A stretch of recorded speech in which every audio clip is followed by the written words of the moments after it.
Hey, I'm Bethany Wallace, and I recently wrote an article for Lenza on a 4-day work week and what that looks like for employers, some of the data that supports the idea of implementing a 4-day work week, and then sort of some takeaways for job seekers.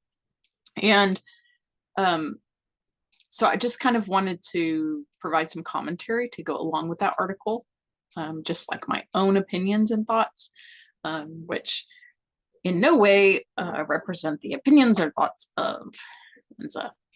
Um, so as a job seeker myself, or as a professional person, in the workplace for the last over 20 years, um, I've really always had the mentality that sort of supports the idea of a 4-day work week, which is that I wholeheartedly believe that there is no good reason that all employees, regardless of um, level of management or regardless of job duties, industry, should physically be present and at work for a set number of hours or in a set space. And the reason I say there's no reason all should be available that way is because there are certainly certain people whose roles require them to be physically present or available. For example, like people who are available at urgent care clinics. Well, there have to be nurses and doctors and nurse practitioners and administrative staff available all the time. If you're going to be available to the public and say, drop by with no appointment, then someone has to be there to accept those people when they drop by. So obviously not everyone could feasibly just come and go as they please or things like that. However, I do think there's room for so much more flexibility than is currently afforded people in the workplace.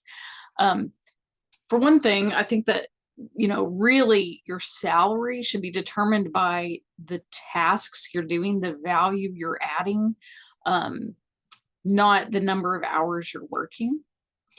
And so if we move more to a performance pay scale, then it really levels the playing field. And some people would argue that it is less equitable. I believe it's more equitable because it's proving that if you are only have 2 years of experience, but you're a really hard worker, you're very motivated, intrinsically motivated to grow and learn and develop your skills, then if you can perform at the same level as someone who's worked in your industry for 30 years, there is no reason that you should not receive the same pay. That's truly equitable. And same thing with as far as like speed or efficiency. I'm the kind of person, I've always been the kind of person who can work very quickly and efficiently and be highly productive in a short period of time. And so why should I not earn the same as someone who is spending 50 hours to accomplish those tasks when at the end of the day, we're putting the same amount of work into your hands? The work is in the value is in the product or the work produced or the performance, not in how long it took me to accomplish this for you.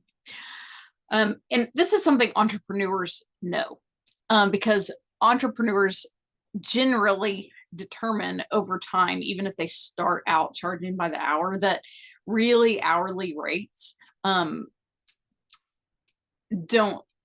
pay well. When you're paid by the hour and you're a top performer or a highly productive person, then you're cheating yourself if you charge by the hour. And so you can apply that same principle to the workplace and to being an employee.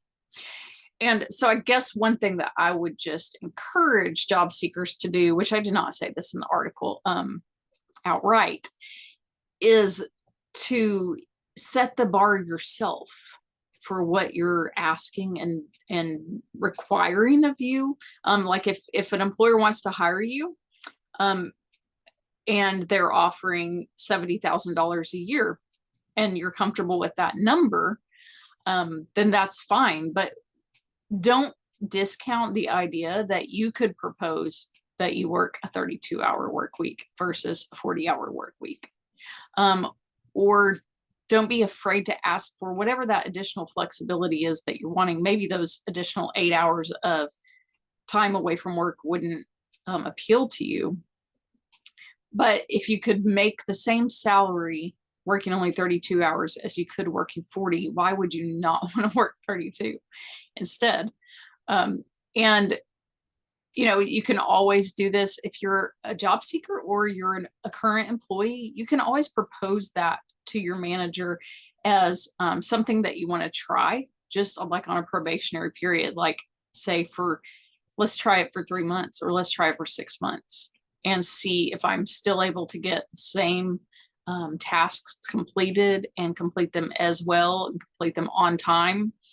Can I be as productive and efficient and effective and as positive even in the workplace? Because I think that some employers would be hesitant and think that working fewer hours would stress people out and make them less pleasant to work with, when in fact I think the opposite is true. So just some food for thought for you. If you're a job seeker, just keep in mind that yes, you can certainly search for employers who honor the 4-day work week, or who will pay you the same salary for working fewer hours as long as you're producing the same results. But you don't have to wait for that perfect employer to come along. You can sort of set the bar yourself as the job seeker and candidate, and that this is what you would require in order to change jobs, or in order to take this job, or in order to consider switching companies or whatever. So I would love to hear your thoughts on this if you want to leave comments, and I will also provide a link to the article I wrote for Lenza in the comments as well. I hope that you all have a wonderful rest of your day.